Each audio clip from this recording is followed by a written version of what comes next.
क्षितिज भाग 2 कक्षा 10 विषय हिंदी। विद्यार्थी मित्रों, सवैया और कवित्त के कवि देव जी हैं। इनका परिचय हम इसके अगले वीडियो में देख चुके हैं। यहाँ पर सवैया का वांचन, कठिन शब्दार्थ और उसका भावार्थ समझने का प्रयत्न करेंगे। तो सबसे पहले सवैया गान। पायनि नूपुर मंजू बजे कटी किंकिनी के धुनि की मधुराई, सांवरे अंग लसे पट पीत हिये हुल से बने माल सुहाई, माथे किरीट बड़े दृग चंचल मंद हसी मुख चंद जुनाई, जय जग मंदिर दीपक सुंदर श्री ब्रज दूल्ह देव सहाई। विद्यार्थी मित्रों, इस सवैया में देव जी कवि ने श्री कृष्ण जी के राज रूप का वर्णन किया है। सवैया में आए हुए कुछ अपरिचित या कठिन शब्दों का अर्थ जानने का प्रयत्न करें। पायन यानी पाँव में, नूपुर यानी पायल, मंजू यानी सुंदर, कट यानी कमर, सांवरे यानी सांवले, लसय मतलब शोभा को प्राप्त होता है, पीत यानी पीला, पट यानी वस्त्र। इसके साथ ही साथ मित्रों, हुल से यानी आनंदित होना,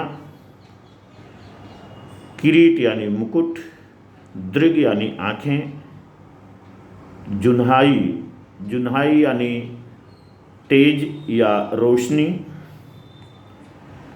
तो अब इसका भावार्थ समझने का प्रयत्न करें कि श्री कृष्ण जी जो राज रूप में हैं, तो उन्होंने पैरों में जो नूपुर पहन रखा है वह इस तरह से बज रहा है कि वो मंजू अर्थात बहुत सुंदर लग रहा है।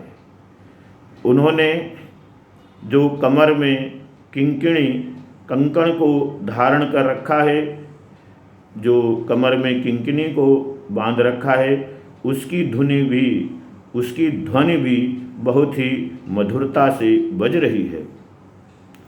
ये वस्त्र परिधान जो कि पीले रंग का वस्त्र उन्होंने धारण किया है, आप इनके चित्र में देखेंगे तो ये सब स्पष्ट होगा। सांवले अंग पर उन्होंने जो पीतांबर धारण किया है वह भी बहुत सुंदरता को प्राप्त हो रहा है, उससे उनके अंग और भी सुंदर लग रहे हैं। श्री कृष्ण जी ने जो अपने हिये अर्थात हृदय पर, वक्ष स्थल पर जो वनमाला, वैजयंती माला को धारण कर रखा है, उससे उनकी शोभा, रूप, सौंदर्य और भी सुहाई अर्थात सुंदरता को प्राप्त हो रहा है।